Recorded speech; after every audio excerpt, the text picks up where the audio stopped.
Hello students. आज हम index जो का टॉपिक कर रहे थे उसी को कंटिन्यू करते हुए आज हम कंज्यूमर प्राइस इंडेक्स के बारे में स्टडी करेंगे, जिसको सीपीआई बोलते हैं। और इसको हिंदी में जो है उपभोक्ता सूचकांक भी कहा जाता है, उपभोक्ता कीमत सूचकांक कहते हैं। तो आज हम उपभोक्ता कीमत सूचकांक के बारे में स्टडी करेंगे। आइए शुरू करते हैं अपना टॉपिक, उपभोक्ता कीमत सूचकांक।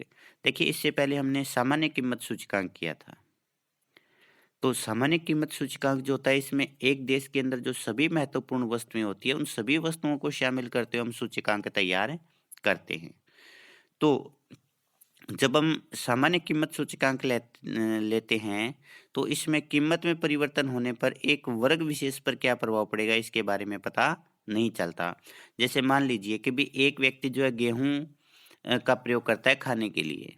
अब जो कंज्यूमर प्राइस इंडेक्स है, उस प्राइस इंडेक्स के अंदर जो चावल की कीमतें बढ़ने की वजह से कंज्यूमर प्राइस इंडेक्स और सामान्य जो प्राइस इंडेक्स है वो बढ़ गया।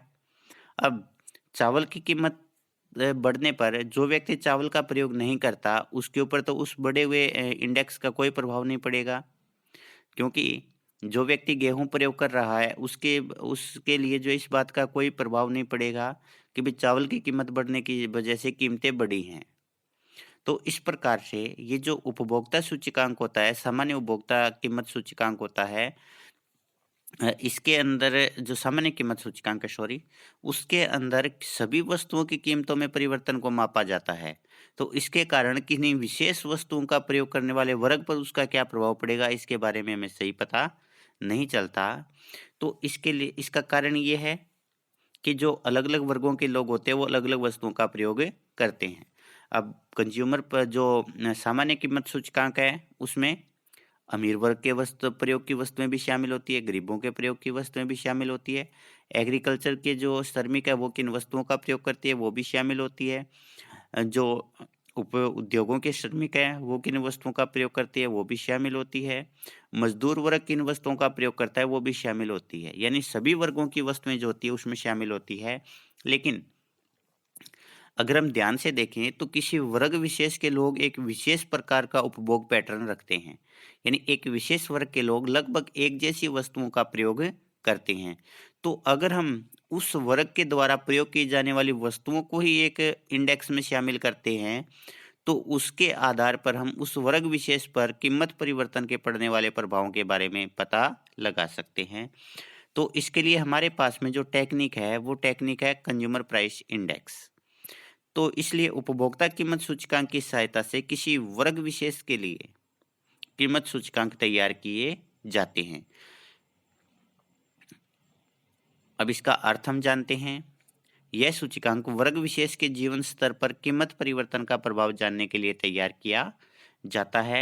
उपभोक्ता कीमत सूचकांक वह सूचकांक होता है जो किसी वर्ग विशेष के उपभोक्ताओं द्वारा प्रयोग की जाने वाली वस्तुओं और सेवाओं की कीमतों में आधार वर्ष की तुलना में वर्तमान वर्ष की कीमतों में होने वाले परिवर्तन को मापता है। अब देखिए, सूचकांक है, तो इसका मतलब एक तो कॉमन सी चीज़ है कि ये आधार वर्ष की कीमतों के आधार पर वर्तमान वर्ष की कीमतों में परिवर्तन का माप करेगा। दूसरा, जो उपभोक्ता कीमत सूचकांक की हम बात करते हैं, तो इसका मतलब किसी एक विशेष वर्ग के उपभोक्ताओं द्वारा जिन वस्तुओं और सेवाओं का प्रयोग किया जाता है, उसी के आधार पर ये सूचकांक तैयार किया जाता है। तो इसलिए ये किसी विशेष वर्ग के उपभोक्ता द्वारा प्रयोग की जाने वाली वस्तुओं और सेवाओं की कीमतों में जो परिवर्तन होता है, उस परिवर्तन का जो माप होता है, वह जो है उपभोक्ता कीमत सूचकांक कहलाता है। उपभोक्ता कीमत सूचकांक को हम जीवन निर्वाह लागत सूचकांक भी कहते हैं। भारत में अलग-अलग जो है सीपीआई तैयार किए जाते हैं। जैसे औद्योगिक श्रमिकों के लिए अलग से जो है कंज्यूमर प्राइस इंडेक्स बनाया जाता है। शहरी गैर शारीरिक श्रमिकों के लिए अलग से कंज्यूमर प्राइस इंडेक्स तैयार किया जाता है, और कृषि श्रमिकों के लिए अलग से जो है उपभोक्ता कीमत सूचकांक तैयार किए जाते हैं। अब जीवन निर्वाह लागत सूचकांक जो है, उसका निर्माण किस प्रकार से किया जाता है, उसके लिए कौन-कौन से स्टेप्स हैं, वो हम देखते हैं। सबसे पहला स्टेप है उपभोक्ता वर्ग का चुनाव।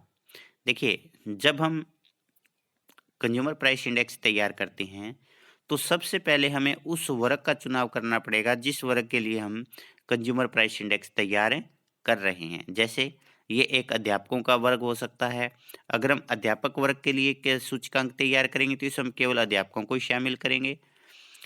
ये सूचकांक जो होता है औद्योगिक श्रमिकों के लिए हो सकता है। ये सूचकांक जो है कृषि श्रमिकों के लिए हो सकता है, या अन्य जो कोई वर्ग है वो हो सकता है। तो इस प्रकार से सबसे पहले कंज्यूमर प्राइस इंडेक्स तैयार करते समय उस वर्ग का चुनाव किया जाता है जिस वर्ग के लिए सूचकांक तैयार करना होता है। यानी सबसे पहले हम अपने सूचकांक जो है दायरा फिक्स कर देते हैं कि इस सूचकांक की सीमा के अंदर हम किस किस को शामिल करेंगे। तो जब हम किसी वर्ग विशेष का चुनाव करते हैं तो हमें मुख्य रूप से जो बात ध्यान रखनी चाहिए वो ये कि इस वर्ग के अंदर जो समानता होनी चाहिए। समानता किस रूप में होनी चाहिए? उस वर्ग के अंदर शामिल लोगों की आय लगभग समान होनी चाहिए, यानी उसमें ज़्यादा डिफरेंस नहीं होना चाहिए। उन लोगों का व्यवसाय जो एक होना चाहिए, और उन लोगों के अंदर जो उपभोग की आदतें हैं वो भी समान होनी चाहिए। क्योंकि अगर ये समानता नहीं होगी तो इसके अंदर किन वस्तुओं को शामिल किया जाए, किन को शामिल ना किया जाए, ये जो है काफ़ी बड़ा कन्फ्यूजिंग फैक्टर साबित हो सकता है। तो अगर हम एक समान वर्ग को शामिल करते हैं तो उसके अंदर उसकी जो आदतें होती है, जिन वस्तुओं और सेवाओं का प्रयोग वो करते हैं वो लगभग एक समान होता है। इसलिए वस्तुओं और सेवाओं को जो है वो सीपीआई में शामिल करना आसान हो जाता है, क्योंकि जो वस्तुएं और सेवाएं प्रयोग करते हैं उनको हम शामिल कर लेते हैं। तो सबसे पहला कार्य होता है उपभोक्ता वर्ग का चुनाव करना। दूसरा, पारिवारिक बजट की जानकारी। अब पारिवारिक बजट की जानकारी से अभिप्राय क्या है कि एक जो परिवार है वो एक निश्चित समय में उपभोग पर क्या व्यय करता है, इसकी हमें जानकारी होनी चाहिए। जैसे एक हम अवधि 1 साल ले लेते हैं, तो हम ये देखें कि 1 साल के अंदर एक उपभोक्ता ने जो है उपभोग के ऊपर कितना व्यय किया है। तो इसकी जानकारी प्राप्त करने के लिए हमें किस-किस चीज़ की जानकारी होना चाहिए? सबसे पहले कि एक उपभोक्ता जो है किन-किन वस्तुओं का प्रयोग कर रहा है। वस्तुओं की के बारे में पता होना चाहिए कि वो दाल का प्रयोग कर रहे हैं या चने का प्रयोग कर रही हैं, या वो जो है गेहूँ का प्रयोग कर रहे हैं, चावल का प्रयोग कर रहे हैं। तो वो जितनी भी वस्तुओं का प्रयोग करते हैं उन वस्तुओं के बारे में हमें जानकारी होनी चाहिए। उसके बाद फिर हम ये देखें कि जिन वस्तुओं का प्रयोग वो कर रहा है उन वस्तुओं का प्रयोग कितनी मात्रा में किया जा रहा है, कि चावल कितना लिया उसने 1 साल में, कितने गेहूँ का उसने कंज़म्पशन किया, कितनी चाय चीनी का उसने कंज़म्पशन किया, या अन्य जो उपभोग की वस्तुएँ और सेवाएँ हैं उनका कितना कंज़्यूम करता है। इसके बाद तीसरा जो स्टेप आता है वो कि प्रत्येक वस्तु की कीमत क्या है। तो अगर हमें ये पता होगा कि कितनी मात्रा में वस्तु प्रयोग की जा रही है तो हम उन सभी वस्तुओं को उनकी कीमतों से गुणा कर देंगे तो हमारे पास में जो है कुल व्यय आ जाएगा। जैसे मान लीजिए कहा कि 10 क्विंटल गेहूँ का प्रयोग किया, 2,000 रुपए के क्विंटल गेहूँ है, तो उसने 20,000 रुपए की गेहूँ का प्रयोग कर लिया, प्लस उसने जो है वो 10 किलो चाय का प्रयोग किया, 300 रुपए किलो चाय है तो 3,000 रुपए की चाय उसने जो कंज़्यूम कर ली, तो 10,000 प्लस 3,000। इस प्रकार हम प्रत्येक वस्तु की जो मात्रा है, उस मात्रा को उस वस्तु की कीमत से गुणा करते चले जाएँगे, तो हमारे पास में जो एक परिवार का बजट आ जाएगा, या एक परिवार के द्वारा उपभोग पर किए गए व्यय की मात्रा का पता चल जाएगा। तो दूसरा काम पारिवारिक बजट की जानकारी समाप्त होता है। ये हमने देख लिया कि भी कुल व्यय कैसे निकालेंगे, पी इंटू क्यू, यानी एक वस्तु की कीमत क्या है और उस वस्तु की कितनी मात्रा प्रयोग की जा रही है, हमने डिस्कस कर ही लिया। इसके बाद है आधार वर्ष का चुनाव। जब कभी भी कोई भी सीपीआई हम तैयार करते हैं तो इसमें हम आधार वर्ष के आधार पर वर्तमान वर्ष की कीमतों में परिवर्तन का माप करते हैं। तो इसके लिए हमें आधार वर्ष का चुनाव करना जो है वो आवश्यक हो जाता है। तो आधार वर्ष का चुनाव करते समय हमें पहली बात ध्यान में रखनी चाहिए कि आधार वर्ष जो एक सामान्य वर्ष होना चाहिए। अब सामान्य वर्ष का मतलब ये है कि उस वर्ष ज़्यादा उथल-पुथल नहीं होनी चाहिए, युद्ध आदि की कोई परिस्थितियाँ नहीं होनी चाहिए, बाढ़ है, अकाल है, सूखा है, इस प्रकार के कोई जो है सिचुएशन उस ईयर में नहीं होनी चाहिए। दूसरा, आधार वर्ष का जो हम चुनाव करते हैं वो वर्तमान वर्ष से ज़्यादा पुराना नहीं होना चाहिए, कि ये नहीं है कि आज से जो है 30 साल पहले का हमने आधार वर्ष ले लिया और उसके आधार पर हम आज जो है कीमत में परिवर्तन को माप रहे हैं। तो आधार वर्ष और जो वर्तमान वर्ष है उसमें ज़्यादा अंतर नहीं होना चाहिए। इसके बाद कीमतों की जानकारी कि सीपीआई करते समय विभिन्न वस्तुएं जिनको उस सीपीआई के अंदर शामिल किया गया है, उनकी फुटकर कीमतों जो है हमें उसकी जानकारी होनी चाहिए। और ये ध्यान रखना चाहिए कंज्यूमर प्राइस इंडेक्स जो होता है वो फुटकर कीमतों के आधार पर तैयार किया जाता है। अब फुटकर कीमतें कहाँ की लें? फुटकर कीमतों का मतलब जो रिटेल के अंदर जो कीमतें चल रही है, जो दुकानदार व उपभोक्ताओं से ले रहा है। तो ये जो कीमतें जो होती है वो अलग-अलग स्थानों पर अलग-अलग होती है कि एक स्थान पर सब्ज़ी कुछ रेट मिल रही है, दूसरे स्थान पर सब्ज़ी का कोई और भाव है। तो इसके लिए हमें उस स्थान की फुटकर कीमतें लेनी चाहिए जहाँ से ज़्यादातर कंज़्यूमर जो है वस्तुएँ और सेवाएँ खरीदते हैं। क्योंकि एक ये ट्रेंड बना होता है कि ज़्यादातर उपभोक्ता जो होते हैं किसी विशेष स्थान से वस्तुएँ और सेवाएँ जो है वो परचेज़ करना पसंद करते हैं, तो हमें उसी स्थान से जो है कीमतें उठानी चाहिए। तो कीमतों का ध्यान रखना चाहिए कि जहाँ से ज़्यादातर लोग सामान खरीदते हैं, हमें उसी स्थान की कीमतें जो है अपने कंज़्यूमर प्राइस इंडेक्स में प्रयोग करनी चाहिए। इसके बाद होता है भारांकन। अब सीपीआई में जो वस्तुएँ शामिल होती है, वो सभी उपभोक्ताओं के लिए अलग-अलग महत्व की हो सकती है कि कोई किसी को महत्व देता है, कोई किसी वस्तु को कम महत्व देता है, कोई किसी वस्तु को ज़्यादा महत्व देता है। तो ये जो वस्तुएँ होती हैं, इन वस्तुओं को उनके महत्व के अनुसार वेटेज दिया जाता है, भार दिया जाता है। ज़्यादा महत्वपूर्ण जो वस्तुएँ होती हैं, उनको ज़्यादा भार दिया जाएगा और जो कम महत्वपूर्ण वस्तुएँ हैं, उनको कम भार दिया जाएगा। तो ये जो भारांकन है या जो वेटेज देने के हमारे पास में 2 तरीके अवेलेबल हैं। पहला है मात्रा भार। इसमें क्या करते हैं कि जो आधार वर्ष में उपभोग की गई मात्रा है, उसी के अनुसार भार दिया जाता है। यानी किस वर्ष जब हमने आधार वर्ष लिया, तो आधार वर्ष में हमने ये देखा कि उपभोक्ता ने सबसे ज़्यादा चावल की मात्रा प्रयोग की है, तो चावल को हम अधिक भार देंगे। गेहूँ की मात्रा जो है वो उसने आधी प्रयोग किया चावल के मुकाबले, तो हम गेहूँ अगर हम चावल को 4 वेटेज दे रहे हैं, 4 का भार दे रहे हैं, तो गेहूँ का प्रयोग क्योंकि उसके मुकाबले आधा ही किया गया है, तो उसको हम जो है वो 2 भार देंगे। इसके अलावा अगर हम ये देखते हैं कि किसी वस्तु को चावल से भी ज़्यादा प्रयोग किया गया, तो हम उसको चावल से ज़्यादा भार देंगे। तो जिस अनुपात में जिस वस्तु की मात्रा का प्रयोग किया जाता है, उसी के अनुपात में उसको वेटेज दिया जाता है। दूसरा हमारे पास में जो भारांकन का तरीका वो है व्यय भार। व्यय भार का मतलब क्या है कि किसी जो आधार वर्ष है, आधार वर्ष में एक वस्तु पर कितना व्यय किया गया है। व्यय किसके बराबर होता है? P इंटू क्यू, यानी ऊपर वाला तो है, इसमें हम केवल क्यू को देख रहे हैं, क्वांटिटी को देख रहे हैं, और व्यय भार में हम जो है कीमतों को भी शामिल कर लेते हैं।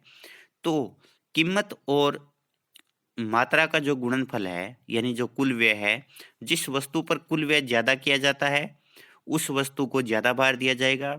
जिस वस्तु के ऊपर कुल व्यय कम किया जाता है, उसको कम भार दिया जाएगा। क्योंकि कई बार ये होता है कि भई मान लीजिए आप जो है 10 किलोग्राम जो है वो गेहूँ का प्रयोग कर रहे हो और 1 किलोग्राम आप बादाम का प्रयोग कर रहे हो। तो अगर हम मात्रा के आधार पर भार देते हैं, तो हम गेहूँ को ज़्यादा भार देंगे, क्योंकि गेहूँ की मात्रा 10 गुना ज़्यादा है। अगर हम व्यय के आधार पर देखें, तो 10 किलो जो गेहूँ है, वो ₹200 में आ जाएगी, और अगर हम बादाम की बात करें, तो वो ₹800 में आएँगे। तो व्यय के आधार पर जो है वो किसको ज़्यादा भार दिया जाएगा? बादाम को ज़्यादा भार दिया जाएगा, क्योंकि बेशक इसकी मात्रा कम हो, लेकिन इसकी कीमत अधिक होने के कारण इसके ऊपर व्यय जो है ज़्यादा किया जा रहा है। तो इस प्रकार मात्रा में केवल मात्रा भार के अनुसार जो भार दिया जाता है, उसमें केवल हम क्वांटिटी को देखते हैं, और जो व्यय के आधार पर भार दिया जाता है, इसमें हम क्वांटिटी के साथ-साथ प्राइस को भी देखते हैं। तो जो कुल व्यय जो होता है, वो क्वांटिटी इंटू प्राइस होता है। तो कुल व्यय के आधार पर जो है यहाँ पर वेटेज दिया जाता है। जिस वस्तु पर ज़्यादा व्यय किया जाएगा उसको ज़्यादा वेटेज, जिस पर कम व्यय किया जाएगा उसको कम वेटेज। आगे सीपीआई निकालने की विधियाँ। सीपीआई निकालने की हमारे पास में 2 विधियाँ हैं। पहली है समूहीकृत व्यय विधि और दूसरी है हमारे पास में पारिवारिक बजट विधि। तो इन दोनों विधियों को हम जो है आज डिस्कस करेंगे। पहला है समूहीकृत व्यय विधि। इस विधि में सीपीआई निकालने के लिए जो फार्मूला प्रयोग किया जाता है वो लेस्पियर का ही फार्मूला है। लेस्पियर का फार्मूला क्या था? P01 is equal to sigma P1 Q0 upon sigma P0 Q0 into 100। यानी इसी फार्मूले के द्वारा हम जो है कंज्यूमर प्राइस इंडेक्स जो है वो समूहीकृत व्यय विधि के द्वारा निकालते हैं। तो इसमें आप ऊपर वाला देखिए, ऊपर वाले में हमने क्या लिया है, इसमें आप देखिए क्वांटिटी दोनों में किसकी ले रखी है, Q0, नीचे वाले में भी Q0 है। तो इसमें जो क्वांटिटी ले रखी है वो आधार वर्ष की ले रखी है, और कीमतें ऊपर वाले में P1 यानी वर्तमान वर्ष की कीमत है, नीचे वाले में आधार वर्ष की कीमत है। तो P इंटू क्यू क्या होता है, व्यय। तो इसमें हम देखेंगे कि आधार वर्ष का जो व्यय है उसके मुकाबले वर्तमान वर्ष का व्यय यानी P0 Q1 में क्या परिवर्तन हुआ है। अगर ये व्यय बढ़ा है तो किस वजह से बढ़ा है, क्योंकि Q0 तो दोनों में शामिल है, ये व्यय बढ़ेगा कीमत में बढ़ने से। और अगर ये व्यय कम हो रहा है तो केवल कीमत में कमी की वजह से ये व्यय कम हो रहा है। तो आइए इसको हम जो देखते हैं, ये CPI का फार्मूला एग्जाम्पल के तौर पर हमारे पास में टेबल दे रखी है जिसमें मदे हैं A से लेकर के H तक, और आधार वर्ष में मात्रा जो है वो कितनी है, A की 5, B की 1, C की 2, D की 4, E की 5, F की 10, 40, G की 10 और H की 1। अब आधार वर्ष की जो कीमत है वो A वस्तु की 24 है, चालू वर्ष में कीमत 30 हो गई। B वस्तु की जो कीमत थी वो 16 से बढ़ करके 20 हो गई। C वस्तु की 12 से 18 हो गई। D वस्तु की 4 से 6.25 हो गई। E की 4 से 5 हो गई। F की 1 से बढ़ करके 1.5 हो गई। G की 2 से बढ़ करके 2.5 और H की 20 से बढ़ करके 25 हो गई। तो इसमें अब हमें क्या करना है, अगर हम पीछे की तरफ जाते हैं तो ये देखिए, ये हमारे पास में फार्मूला है। इस फार्मूले में हमें क्या चाहिए, दो चीज़ें चाहिए अपने को, सिग्मा P1 Q0 और दूसरा सिग्मा P0 Q0। तो सबसे पहले हम क्या करेंगे, P1 और Q0 की मल्टीप्लाई करेंगे, उसको जोड़ लेंगे, और दूसरा हमें काम करना है P0 और Q0 की मल्टीप्लाई करके उसको हमें जोड़ देना है।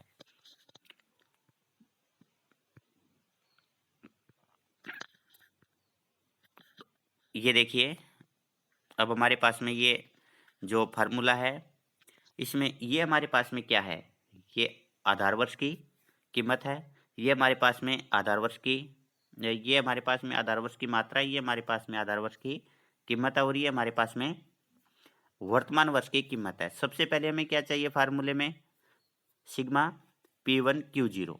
तो ये हमारे पास में सिग्मा P1 Q0 है, और दूसरा में चाहिए सिग्मा P0 Q0। तो अब हम सबसे पहले सिग्मा P0 Q0 को करते हैं। तो एक बात ध्यान रखना कि जब कभी भी हम ये करते हैं तो हमें बहुत सावधानी बरतनी चाहिए कि हम केवल P0 और Q0 को ही लें। कई बार ये होता है कि हमने जो है मात्रा किसी और की और कीमत किसी और की ले ली जो होती है, आधार वर्ष को इसमें शामिल कर लिया होता है। तो ये देखिए, सबसे पहला P0 Q0 A वस्तु का 5 गुणा 24 120 हो गया। दूसरा 16 गुणा 1 16, दूसरा 12 गुणा 2 24, तीसरा 5 गुणा 4 20, 5 गुणा 4 20, 40 गुणा 1 40, 10 गुणा 2 20, 20 गुणा 1 20। तो अगर आप इनको जोड़ेंगे तो हमारे पास में क्या आ जाएगा, ये सिग्मा P0 Q0, ये हो गया 280। अब हमें दूसरा जो चाहिए वो क्या है, P1 Q0। तो अब की बार हमें इन दोनों की जो वो गुणा करनी है, किस किस की, इन दोनों की, इसकी और इसकी, यानी P1 Q0। तो 5 गुणा 30 150, दूसरा 1 गुणा 20 20 हो गया, 2 गुणा 18 36, 4 गुणा 6.215 6.25 25, 5 गुणा 5 25, 40 गुणा 1.5 60, 10 गुणा 2.5 25, और 1 गुणा 25 25 हो जाएगा। अगर हम इन सभी को जोड़ लेते तो हमारे पास में क्या आ जाएगा, सिग्मा P1 Q0। तो ये आ गया 336 आ गया। अब हमारे पास में जो चीज़ हमें चाहिए वो दोनों हमारे पास में अवेलेबल है। तो इसके बाद हम क्या करेंगे, सीपीआई का फार्मूला लिखिए। सीपीआई का फार्मूला क्या है हमारे पास में? सिग्मा P1 Q0 बटा सिग्मा P0 Q0 इंटू 100। तो इस फार्मूले के अंदर ये जो वैल्यूज हमारे पास में है, सिग्मा P0 Q0 की वैल्यू कितनी है? 280, और सिग्मा P1 Q0 की वैल्यू है 366। तो इन दोनों को हम जो है फार्मूले में रखते हैं। तो C P I is equal to sigma P0 P1 Q0 336 बटा सिग्मा P0 Q0 280 गुणा 100। तो अगर हम इसको हल करते हैं आगे, तो ये आ जाता है CPI 130.7, यानी 30.7% की कीमतों में वृद्धि हो गई है वर्तमान वर्ष में आधार वर्ष के मुकाबले। तो ये हमारे पास में समूहीकृत विधि थी जो हमने की है। इसके अंदर हमें जो सबसे पहले फार्मूला CPI का है वो सिग्मा P1 Q0 बटा सिग्मा P0 Q0 गुणा 100। अब हमें ये दो चीज़ें निकालनी है। सबसे पहले हमें क्या करना है? सिग्मा P1 Q0 निकालना है, और दूसरा हमें सिग्मा P0 Q0 निकालना है। तो इनको हम निकाल लेंगे, फिर फार्मूले में रख दीजिए। तो बहुत ही आसान तरीके से हम कंज्यूमर प्राइस इंडेक्स तैयार कर सकते हैं। दूसरी हमें जो विधि है वो हमारे पास में पारिवारिक बजट विधि। अब पारिवारिक बजट हमने पीछे निकाल लिया था। क्या होता है? ये P इंटू क्यू होता है, यानी इसमें हम कुल व्यय देखेंगे। तो कुल व्यय में परिवर्तन के आधार पर जो है इसमें निकाला जाता है कि भी कैसे हम सूचकांक तैयार करते हैं। तो इसके अंदर जो पारिवारिक बजट विधि होती है, इसका फार्मूला है वो है P01 is equal to sigma RW upon sigma W। अब इसमें आप देखिए कि भाई ये R क्या है? ये जो R है ये मूल्य अनुपात है। R जो है वो क्या है? मूल्य अनुपात है। मूल्य अनुपात का फार्मूला क्या होता है? P1 बटा P0 इंटू 100। तो प्रत्येक वस्तु का पहले आप मूल्य अनुपात निकालते हैं, फिर उसको हम W से गुणा कर देते हैं। W यहाँ पर वेटेज है कि यहाँ पर भार दिया हुआ मिलेगा। तो वेटेज क्या होता है इसके अंदर फार्मूले में, वो हम देखते हैं। तो आइए आगे बढ़ते हैं। सबसे पहले मूल्य अनुपात आपने देख लिया। W जो होता है वो देखिए आप, वो होता है P0 Q0, यानी हमें जो वेटेज यहाँ पर निकालना पड़ेगा वो कैसे निकालेंगे? अपन निकालेंगे आधार वर्ष के व्यय के आधार पर। आधार वर्ष का व्यय क्या है? आधार वर्ष की कीमत गुणा आधार वर्ष की मात्रा। तो W बराबर P0 Q0, और सिग्मा W क्या हो जाएगा? Sigma P0 Q0। तो अब हमारे पास में सबसे पहले हम क्या करते हैं इसमें? सबसे पहले इसमें हम ये निकालते हैं मूल्य अनुपात, यानी प्रत्येक वस्तु है उस वस्तु के अंदर वर्तमान वर्ष की कीमत P1, उसको हम P0 से भाग देंगे और उसको 100 से मल्टीप्लाई कर लेंगे। जब हमारे पास में ये सारे आ जाएंगे, R आ जाएंगे सभी वस्तुओं के लिए, फिर हम प्रत्येक वस्तु का W निकालेंगे, यानी P0 Q0 करेंगे। फिर हम क्या करेंगे? R को W से गुणा कर देंगे, और उसके बाद हम ये जो RW की मल्टीप्लाई आ रही है उसको हम जोड़ लेंगे, तो हमारे पास में ये आ जाएगा।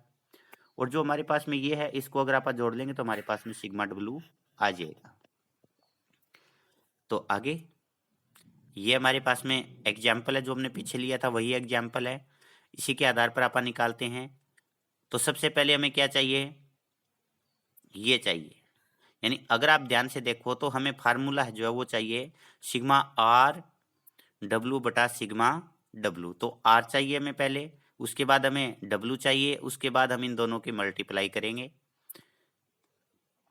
तो इसमें आप अब देखो कि हमारे पास में जो R है, R का फार्मूला क्या है?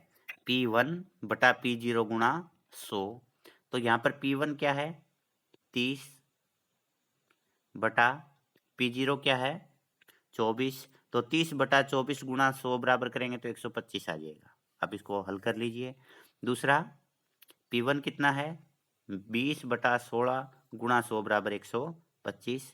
तीसरा 18 बटा 12 गुणा 100 बराबर 150। चौथा 6.25 बटा 5 गुणा 100 बराबर 125। 5 बटा 4 गुणा 100 बराबर 125। 1.5 बटा 1 बराबर गुणा 100 बराबर 150, और 2.5 बटा 2 गुणा 100 बराबर 125, और 25 बटा 20 गुणा 100 बराबर 125। तो हमारे पास में ये R आ गया। अब दूसरा हमें क्या चाहिए? W चाहिए, क्योंकि हमारे पास में R आ गया। अब दूसरा हमें W चाहिए। अब W क्या होता है? P into Q P0 into Q0, यानी ये हमारे पास में P0 इंटू Q0 ये 120। इसके बाद 16 गुना 1 बराबर 16, 12 गुना 2 बराबर 24, 5 गुना 4 बराबर 20, 4 गुना 5 बराबर 20।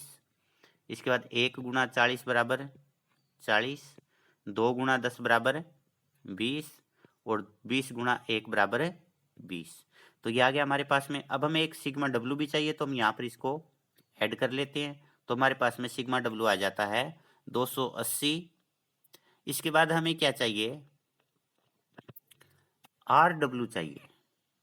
आर डब्ल्यू का मतलब इस आर की और इस डब्ल्यू की हम गुणा करेंगे। तो 125 गुणा 120 बराबर 15,000, 125 गुणा 16 बराबर 2,000, 150 गुणा 24 बराबर 3600,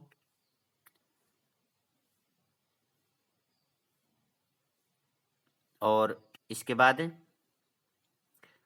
125 गुणा 20 बराबर 2500। इसके बाद 125 गुणा 20 बराबर 2500। इसके बाद 150 गुणा 40 बराबर 6,000।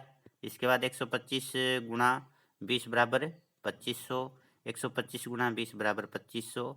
और ये सिग्मा आर डब्ल्यू, अगर हम इन सभी को जोड़ लेंगे, आर डब्ल्यू जो है, तो हमारे पास में आ जाएगा सिग्मा आर डब्ल्यू, ये आ जाएगा 36,600। अब हमारे पास में सिग्मा आर डब्ल्यू की वैल्यू है 36,600 बटा सिग्मा डब्ल्यू की वैल्यू है 280। अगर आप इसको भाग दे देते हैं तो हमारे पास में जो भी वैल्यू आएगी वो हमारे पास में क्या आ जाएगा, कंज्यूमर प्राइस इंडेक्स आ जाएगा। ये देखिए CPI इज इक्वल टू 36,600 बटा 280, तो हमारे पास में ये क्या आ जाएगा 130.7।